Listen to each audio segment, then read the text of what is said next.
aqui no Giro das 11, Miguel Paiva, agora no revezamento, né? Passa o bastão para o outro. Você não pode me botar no ar assim sem me avisar. Eu estava olhando para a porta ali para ver se estava aberto. Você falou que queria ver o Joca está almoçando. Eu tenho que respeitar. O Joca está almoçando? Ele desceu. Não está almoçando agora. Daqui a pouco ele vai almoçar. Se ele subir, eu mostro para vocês, entendeu? Senão... O Joca é o bulldog francês do nosso querido Miguel Paiva. Ele almoça meio-dia em ponto. É um lord, né? É um cão absolutamente treinado, né? Bem de esquerda, né? Ele educado. é de esquerda, né? É de esquerda, claro, é de esquerda, é negro. Negro, né? Exatamente. Você não presta, Miguel Paiva. Seja bem-vindo, Miguel Paiva, aqui é o Giro das 11. Vamos para esse segundo bloco maravilhoso. Miguel, faz um balanço aí. A gente está com tanta coisa. Tem delação do Mauro Cid, tem ali essa situação do STF, né? Que eles estão votando ali. Eu estou acompanhando aqui. Está acompanhando, eu estou acompanhando também. Brasil eletrizante. Muito. Volta aquele tempo em que eu acompanhava a CPI da Covid como se fosse uma novela diária, né? Eu todo dia, lembra, a gente fazia programa e comentava sobre isso. E eu estava acompanhando. Agora está todo mundo votando. Barroso acabou de votar aqui pela condenação em 5 crimes, que é o voto do relator. É engraçada a atitude do Cássio Nunes, do Nunes Marques, Cássio com K, Nunes Marques, o nome dele. Como é que ele vai aguentar esse tempo todo? Ele vai ficar até 1947, até 2047. Como é que ele vai aguentar esse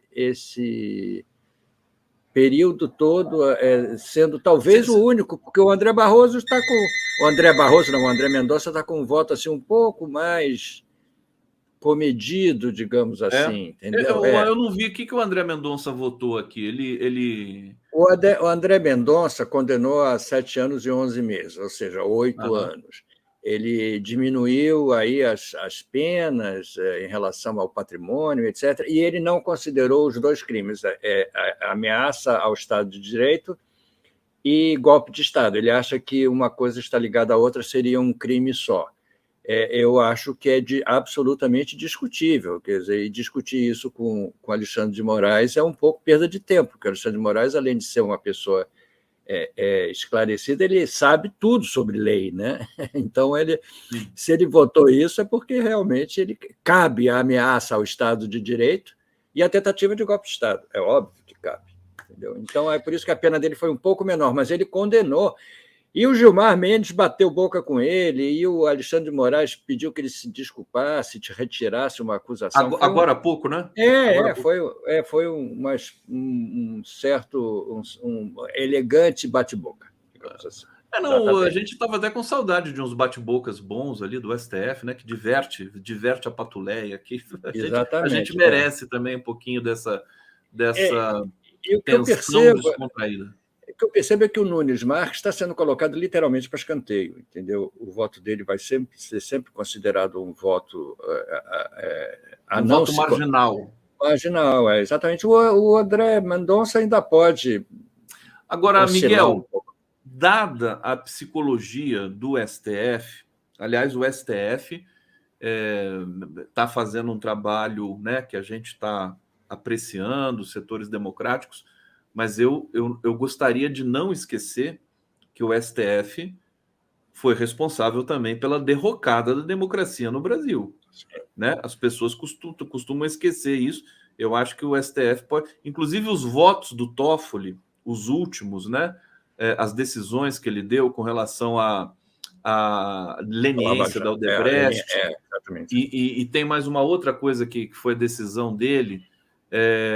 Eles representam não são um pedido de desculpa assim concreto, mas o tom do voto é um pedido de desculpa do STF. Você chegou a ver?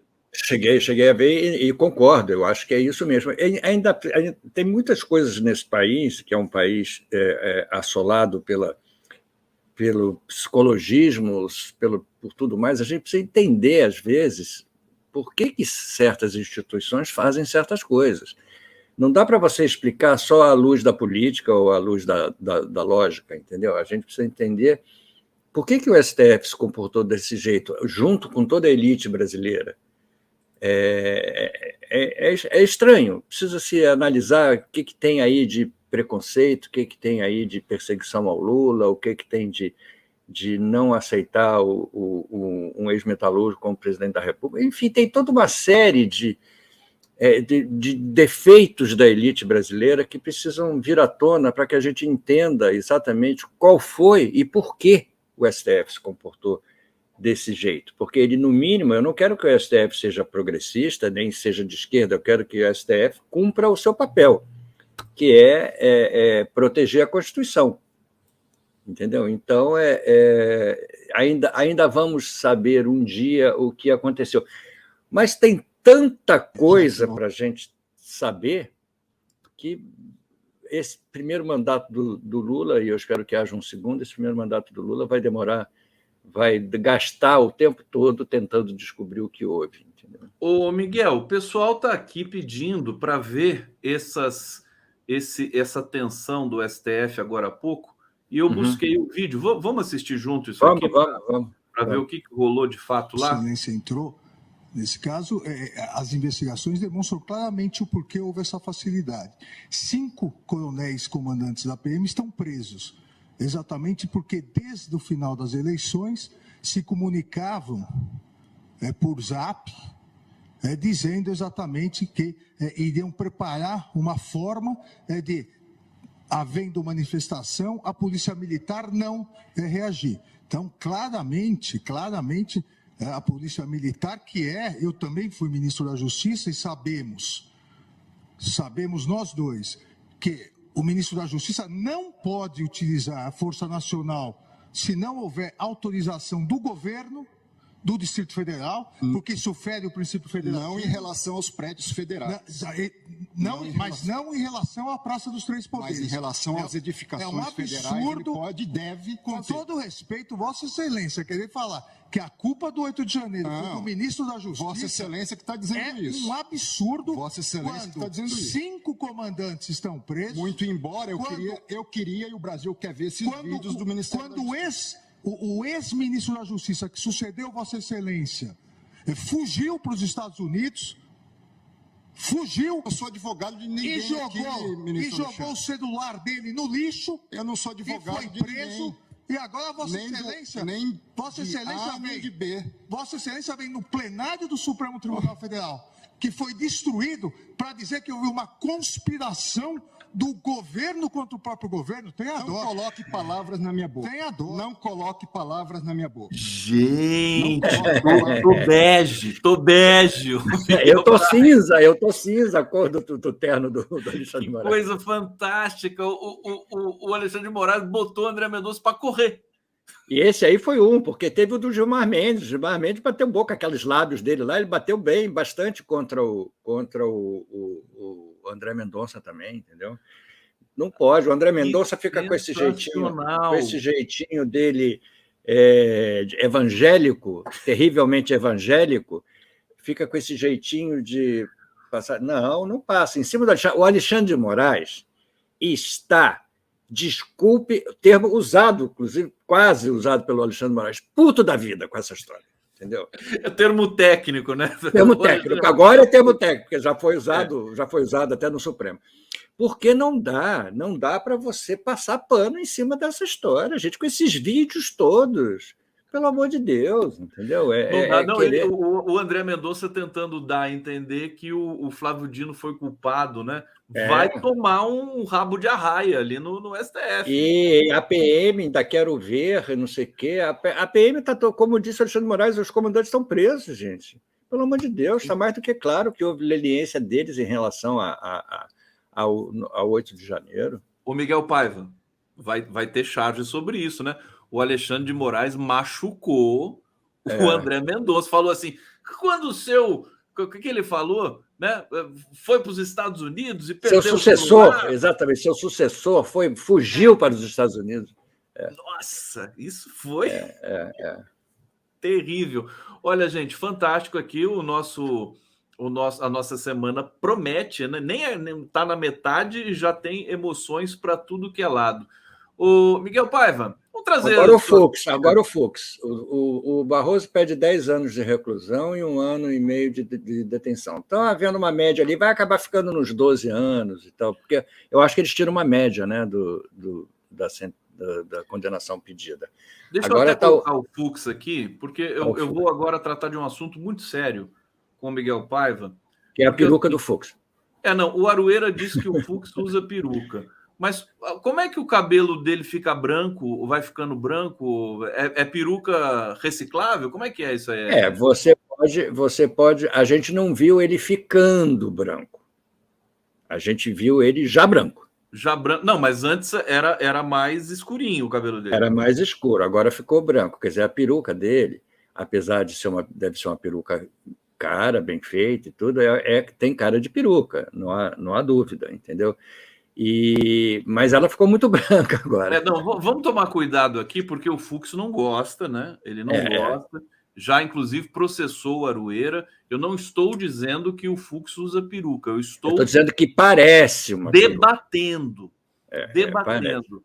E olha, tem um dado, talvez, quem sabe um dia a Polícia Federal possa investigar isso aqui, que o sujeito que usa peruca ele tem que ser discreto, né? Mas o topete do Fux é muito escandaloso, né? Quer dizer, é uma juba. É uma juba. Tem certas pessoas, quer dizer, eu sempre tive cabelo, ainda bem, mas o meu cabelo começa a rarear. Tanto é que eu corto ele, cortei ontem, entendeu? Corto com mais frequência. Você tinha um cabelo desse aqui, né? Do eu tinha um cabelo grande, exatamente, mas o cabelo, com o passar do tempo, vai rareando. Por exemplo, o Ziraldo era um que tinha uma cabeleira maravilhosa, entendeu? O cabelo dele foi diminuindo. Todo mundo vai perdendo um pouco a cabeleira, menos o Fux. Ou ele usa um produto muito bom para o cabelo, entendeu? Ou ele precisa revelar o segredo. O pessoal aqui no bate-papo está dizendo assim, luzes na peruca, né? Eu até lembrei daquela expressão que é fogo na peruca. Como é que é aquela expressão? Não, como é que é? É verdade, não sei o que na peruca. É quando... Eu não me lembro agora, mas eu vou... Pessoal, ajuda a gente a lembrar aqui. Como é que é aquela expressão? Sequer na peruca, fogo na peruca? Não era fogo, era uma coisa assim, parecida. Mas o pessoal já informa. Força na peruca.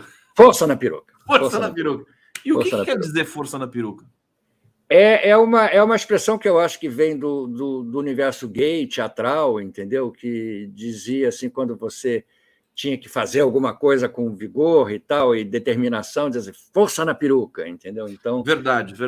Eu me lembro disso, realmente. Olha, eu vou colocar aqui, vamos ver algumas charges do Miguel. Essa aqui tá tão bonitinha que tá... falamos do Domingo no Parque. Agora, Domingo no Parque, tiro ao alvo, banho de mangueira, área de repouso, banheiro. Que bonitinho. O bumbumzinho do terrorista aqui tá tão bonitinho, Miguel. Eu achei tão bonitinho o Alexandre. Eu estava comentando ontem com o Aquiles isso, que o Alexandre de Moraes ele jamais usa o juridiquês, né? Ele tem uma linguagem muito... Ele usa uma linguagem técnica, mas ele é muito preciso, dá para entender muito bem o que ele diz, entendeu? E ele faz essas referências todas, e quando ele usou o Domingo no Parque ontem, eu achei o máximo, porque pelo que o Nunes Marques estava dizendo... E o advogado de defesa do Aécio, o advogado Aécio estava dizendo que... Mas ele estava sorrindo, era um clima de festa, era um clima de... O Alexandre ficou pé da vida, entendeu? Por isso que ele disse, parece que foi um domingo no parque, todo mundo se reuniu em Brasília, vamos derrubar um pouco aqui do Congresso, vamos derrubar aqui um pouco do Supremo. É inacreditável, né? Não, a gente está se divertindo, francamente, né?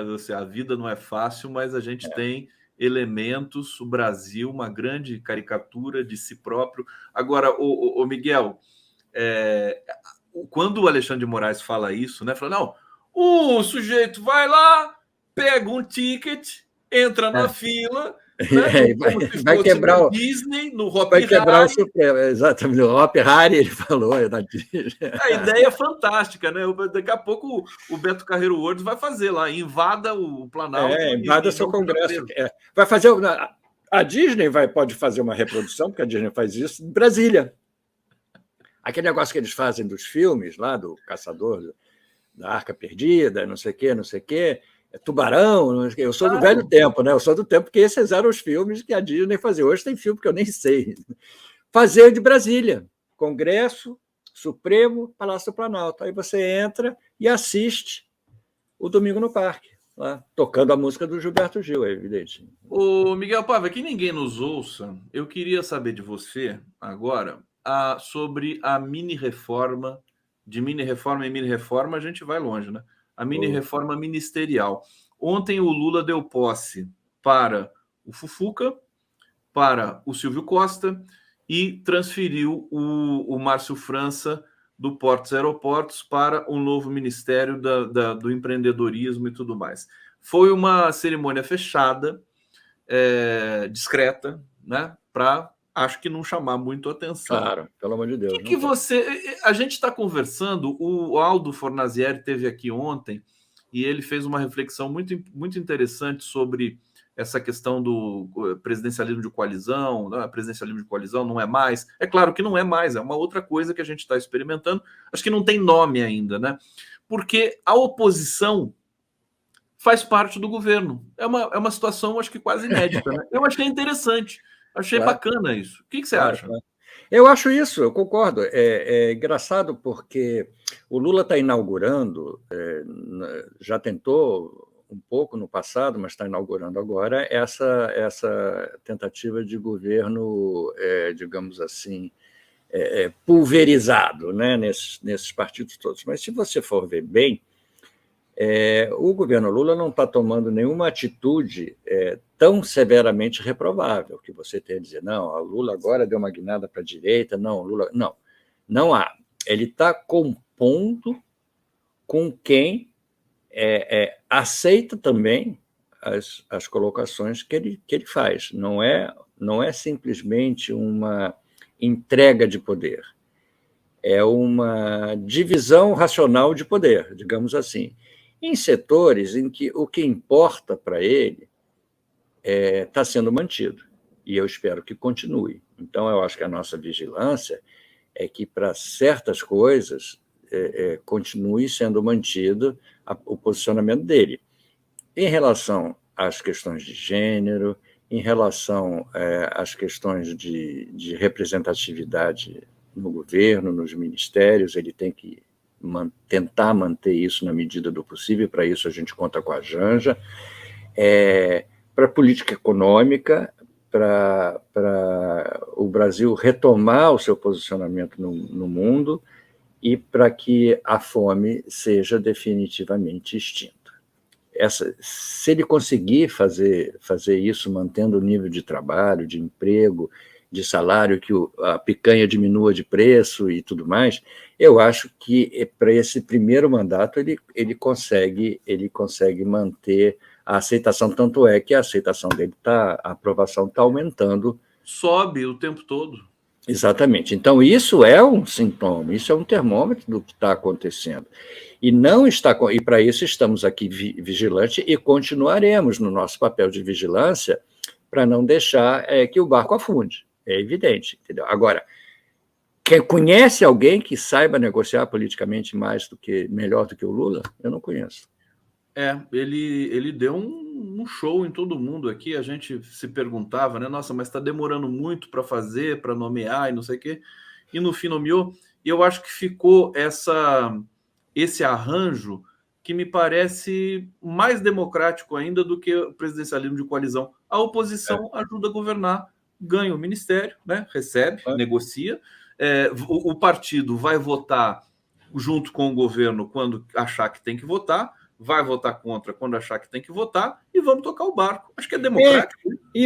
Certamente. O Lula fez uma coisa que ninguém nos ouça também, que é o seguinte, essa discussão acabou sendo boa, que parece que a oposição ganhou, né? Parece que eles ganharam posicionamentos ali no Ministério, conseguimos enfraquecer o governo. Nada disso, entendeu? É isso que você está falando. É uma maneira democrática de abrigar a oposição no guarda-chuva do governo, que é bem flexível e bem amplo. Eu acho que tem um trator conceitual chegando aí, que vai demorar um tempo para a gente digerir ainda, mas é um formato novo de governança que é oposição também tem responsabilidade. Pode fazer oposição, mas você vai tomar conta aqui desse ministério e a gente vai tocar democraticamente, justamente para pulverizar essa polarização burra. Claro, e expõe a oposição. Expõe a oposição. A oposição também fica. Exatamente, lógico, entendeu? Para tirar a posição daquela posição cômoda, né, de ficar só sentado no gabinete criticando. Só jogando pedra. Jogando pedra, exatamente. Meu querido Miguel Paiva, aqui no Giro das 11. Deixa eu ver aqui para onde que eu vou. Vou para o bate-papo. Hussein, Globo News põe essa em cena, Xandão põe a essa em cana. Tá aqui, eu já tinha lido essa. Cláudio Oliveira, heterodoxo na economia. A gente estava brincando aqui, né? Liberal nos costumes, economia, aquela coisa toda. Hussein, poucos likes, será que 1.500 são minions assistindo? Por favor, pessoal, dê o like aqui para a nossa transmissão que a gente precisa, tá? E também contribuições aqui para o Pix do 247, para a TVT e também o Superchat, essa modalidade de contribuição aqui democrática e que privilegia o debate público. Hussein Brasil, lembrem que Felipe é do White Power. O Felipe que tá sendo processado, que o Mauro Cid está... Que o Mauro Cid vai delatar, né? Vai delatar, exatamente. Aqui, lembremos todos, o Hussein, a GLO seria em 12 de dezembro, tinha bujões de gás na rua para serem explodidos e fogo em ônibus, o ACE não aderiu. O ACE. O que é ACE? O que é ACE? Mais militares golpistas precisam ser punidos. Bom, daqui a pouco a gente descobre o que é ACE. Alguém vai nos iluminar. Olha o seu amigo aqui, o Miguel, José Carlos Faria, grande cineasta. Exatamente. Eu tô para entrar em contato com ele, mas assim, a minha vida é tão doida que eu não consegui ainda, viu, Zé Carlos? Logo a gente vai se falar. Capianos, bem representados nas homenagens ao Allende. Solange Bastos, no Chile, Carlos Mink e Flávia Cavalcante na Associação... Na BI de 11, exatamente. Terça-feira, 11/9, 50 anos do golpe no Chile. Obrigado, Zé Carlos. É isso Super aí. beijo para você. Hussein Brasil, mais uma e Mendonça entra no inquérito das fake news. E vamos saudar aqui Eliette Eli. Força na peruca e potência no laque. Isso é bom. Potência no laque é bom. Eu queria lembrar aqui, já que temos ainda um pouco de tempo... Temos muito tempo, meu Deus. Tive em São Paulo este feriadão, né? Fui com os meus filhos lá na casa que a gente, te contei, né? Que a gente frequentava quando eu morava por aí, e fiquei impressionado com algumas coisas, entendeu? A primeira coisa que eu fiquei impressionado com a riqueza dos condomínios, né? Na praia de Maresias, por exemplo, são condomínios de luxo todos, e assim, eles queriam na Praia da Baleia, por exemplo, que eu tive, aí perto de Barra do Saí. Então, me disse um morador lá, me disse um cara do estacionamento, que os moradores queriam proibir o estacionamento na rua para que ninguém mais fosse a Baleia, só eles pudessem usar, entendeu? Então, ia fazer uma ciclovia de um lado e ia ser proibido estacionar do outro, ou seja, então ninguém ia poder estacionar carro, ninguém ia na praia. Quer dizer, é esse eterno vício que a elite tem de usar a população só como serviçal, não como com direitos ao usufruto do que nós temos de bom. Isso era uma coisa que é impressionante, como a elite brasileira tem. A outra coisa que eu prestei atenção, a diferença das estradas em São Paulo e para o Rio de Janeiro. Em São Paulo, as estradas são realmente fantásticas, entendeu? Eu andei numa estrada, na subida de Caraguatatuba para não me lembro agora, São José dos Campos. São José dos Campos, é Tamoios. Tamoios. Impressionante, a estrada é toda... Parece Japão. É toda dentro de um túnel sobe a serra, são quilômetros, são 82 quilômetros, eu acho que desses 82 quilômetros, pelo menos 40 ou 50 são de túneis, subindo a serra. Quando acabam os túneis, você está no alto da serra, entendeu? É impressionante. Quando é que eles fizeram essa estrada? A gente não viu. De repente, a estrada ficou pronta. A estrada original é de 57, mas eu acho que era aquela estrada que descia a serra. Inclusive, eles reformaram essa estrada há pouco tempo. Em 2020, parece que eles reinauguraram, entendeu? É impressionante. Andei muito nessa estrada na minha juventude, pegando carona, sabe aquela coisa de hippie? Exatamente.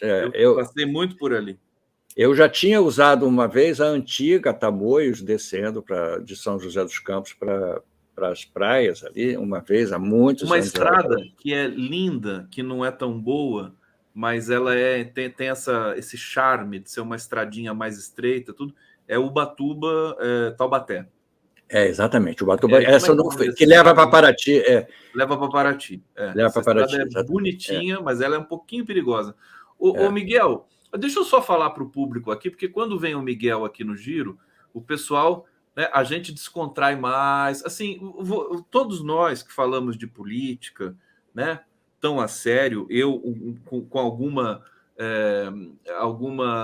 né, irreverência sempre. Irreverência, exatamente. Vocês sabem disso, mas a gente não pode se levar tão a sério, né? Às vezes esse é o mal da esquerda.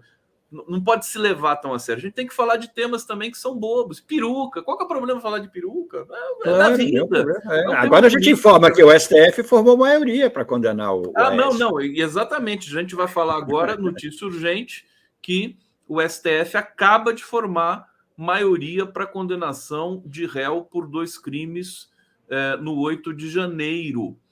6 ministros, Alexandre de Moraes, Cássio Nunes Marques, Cristiano Zanin, André Mendonça, Edson Fachin, Luiz Roberto Barroso, votaram para enquadrar o bolsonarista Aécio Pereira, 51 anos, nos crimes de dano qualificado ao patrimônio da União e deterioração de patrimônio tombado.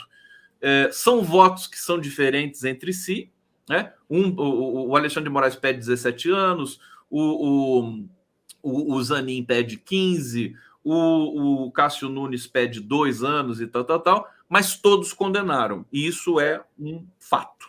E foi bom o Alexandre de Moraes pedir 17 anos, porque se a pena for a média, puxa para cima, entendeu? Já que o Nunes Marques voltou tão lá embaixo, dá uma média mais alta, entendeu? É que nem nota de prova. Então, eu acho que foi bom ele votar alto. Agora, vamos ver os outros votos. O Barroso, eu não sei quanto pediu, e agora está a Carmen Lúcia votando. Carmen Lúcia está votando, toda bonita ali, aquele cabelo branco, né? Carmen Lúcia ficou, né? Carmen Lúcia ainda fica bastante tempo no STF, né? Eu acho que fica ainda, exatamente. Eu acho que fica ainda. A Rosa Weber ainda vai votar, né? A Rosa Weber vai sair. É a presidenta, né? Eu vi a Carmen Lúcia agora, não sei porquê, eu lembrei do Chico Anísio e do Vampiro Brasileiro. Lembra do Vampiro Brasileiro? Parece. Não. Mas ontem eu estava conversando com o Roberto Tardelli, que é um grande advogado, né? Aí a gente estava falando do STF e dessas questões, né? Do parâmetro de nomeação e tudo mais. Aí ele lembrou o Vampiro Brasileiro dizendo assim: o cara, quando chega no STF, ele se sente imortífero, não é imortal, é imortífero. O Vampiro Brasileiro falava isso, né? Eu sou imortífero. É verdade. Se sente... O Zanin parece um pouco também. O Zanin parece. Tem um pouco de... O Zanin daqui a pouco vai ficar com o cabelo branco, viu, Miguel? Não, eles ficam rapidinho com o cabelo branco. Todo mundo que entra para ou sem cabelo. Ou sem cabelo. Se é que ele tem cabelo, né? Também a gente não sabe se ele tem cabelo ou não. Eu acho que aparentemente tem. Mas o que o Atush falou aí é certo, a gente não pode se satisfazer com a condenação dos pé rapados, porque ok, não vamos fechar os olhos nem perdoar os pé rapados, porque eles que estavam lá derrubando e destruindo tudo, entendeu? Eu não fui lá derrubar tudo, nem você, nem muita gente, então não basta a gente ser pé rapado, porque a gente é pé rapado também, não vamos fazer besteira lá. É preciso você concordar com o que você está fazendo. Agora, os outros estão em outra esfera, digamos assim, de investigação. Eles não foram pegos lá no flagrante, não foram presos dentro do Congresso, entendeu? Então, por isso que eles estão sendo julgados agora. Os outros estão sendo vítimas, estão sendo alvo de investigações do Supremo, da Polícia Federal, não sei quem é que está julgando. Miguel Paiva, vamos ver o Alexandre de Moraes falando palavrão? Vamos ver? Vamos. Vamos ver. Aqui, ó. diz na transcrição do vídeo: amigos da Sabesp, quem não acreditou, estamos aí, estamos aqui. Quem não acreditou, também estou aqui para vocês, porra. Olha onde eu tô, na mesa do presidente. Jadilson, Wilson, Rony, estamos aqui, porra. Marcelão, estamos aqui, caralho. Vai dar certo. Não desista, vai dar certo. Não desistam. Saiam às ruas e parem as avenidas. Isso é um passeio pacífico, presidente? Ô, Miguel, é uma maravilha. Você vê que ele falou o segundo palavrão, aquele palavrão que todo mundo usa como vírgula, a juventude, ele falou um pouquinho mais discreto, né? Porra, ele falou. Não, peraí, calma, isso aqui é complexo. É o caralho, né? Quer dizer, ele falou caralho. O caralho. Não, ele fala como alguém que sabe falar palavrão, né? Você imagina a Rosa Weber, por exemplo, lendo esse... Não ia ter graça nenhuma. Não, ia ser constrangedor. A Carmen Lúcia, né? Não faz sentido. Aí ele sabe. O Alexandre de Moraes impõe respeito, a verdade é essa. Ele é um cara divertido, né, o Miguel? É ótimo, é ótimo. Lá. Exatamente, é ótimo de se ver ele discursando, entendeu? E eu gosto do Gilmar Mendes também, com toda a crítica que eu tenho ao Gilmar Mendes. O Gilmar Mendes é engraçado também, o Gilmar Mendes fala umas coisas assim meio fora do contexto, entendeu? Que eu acho bom. Mas aliás, interessante. Em geral, né, os ministros do STF, eles têm o Celso de Mello também tinha o humor apurado, né? O Marco Aurélio Mello tinha o humor apurado, gostava dele quando ele falava assim. Uma vez ele falou, não sei para que ministro, né? Não sei se era aquele processo celular de destruição que o STF estaria, não sei se é fagocitose, não é fagocitose, é outra coisa. A metáfora da biologia, ele usava assim, estamos nesse processo, muito irônico, né? E o voto, aliás, a ironia faz parte da filosofia, né? Tinha um muito bom, que era aquele que era escritor, que já morreu, que tinha uma barba grande e tal, que era do Supremo também, que era muito bom. Você se lembra dele? Lembro. O nome dele está chegando aqui. Está vindo aqui, mas não. Ele era muito engraçado também, que ele era um cara articulado, literário, e era divertido assistir os votos dele também. Mas aí o Supremo foi assumindo esse caráter de seleção brasileira de justiça, entendeu? Que aí você viraram. Falando nisso, Miguel, a gente estava conversando. Eros Grau. Aliás, o nome dele também era uma coisa assim. Tinha Eros no nome. Quem tem Eros no nome é ótimo. Fantástico, Eros Grau. Parece que ele é um cara boa praça aí no Rio de Janeiro, né? Sai, vai tomar. Eu acho que ele já morreu. Já morreu? Não, mas ele fazia isso, né? Mas ele era morreu. Claro, porque depois de morrer não dá para fazer. O Miguel. Eu queria que você falasse um pouquinho desses ataques que o Lula está sofrendo, no sentido de que ele está está escorregando nas cascas de banana, questão do TPI, questão da escravidão no Brasil, a imprensa vai lá, pega no pé do Lula e tudo mais. Que avaliação que você faz? Porque, no fim das contas, essas falas polêmicas, elas levantam questões reais e importantes para a gente debater, né? Eu acho que isso tudo é frescura da elite, entendeu? Porque, na realidade, o Lula é um ser humano e, como ser humano, como nós somos capazes de errar. A elite gosta do Fernando Henrique, entendeu? Que o Fernando Henrique era formado lá na Sorbonne, e então ele raramente dizia alguma coisa que não estava nos livros, entendeu? O Lula não é, o Lula é um metalúrgico, entendeu? Ele tem todo o direito de errar. O pior seria se ele estivesse exercendo esses erros como política, como maneira de pensar e tudo mais. Não é. Ele demonstra com isso o sentimento dele, mas ele jamais reafirma ou jamais insiste em alguma coisa que ele tenha cometido algum erro. São erros que eu cometeria também, era essa ingenuidade dele de não saber o que era o tribunal, entendeu? Ele queria que o Putin viesse, e aí ele disse, aqui ele não vai ser preso, mas depois ele viu que não é bem assim, que o Brasil pertence a um tribunal internacional que prevê prisão para o Putin. É engraçado isso, entendeu? Que está todo mundo um pouco... Eu vejo os atletas russos, não aparece ao lado do nome deles de onde eles vêm. De onde eles vêm, né? O Medvedev, que foi o Medvedev, a Sabalenka, que é uma jogadora... Não, é bielorrussa, Sabalenka é bielorrussa. Bielorrussa, mas não aparece também. Não. Entendeu? Nem Rússia, nem Bielorrússia, nem nada. Mas a Ucrânia aparece. Aliás, ontem uma ucraniana jogou com a Bia Haddad Maia e perdeu. Então, aliás, uma jogadora muito boa, muito competente. Eu não me lembro o nome dela agora. Eu acho que não é a Ciantec, não é.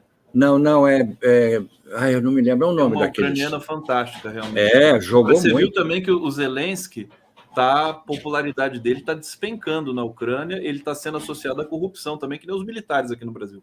Tá feio. Não há dúvida, gente, se deixar passar um pouco mais de tempo, vai virar à tona. Eu nunca confiei no Zelensky, do mesmo jeito que eu não confiei no Moro, no Trump, nessa gente toda. Você olha para eles assim, não, vê a história deles, não tem motivo para esse cara ser um cara legal.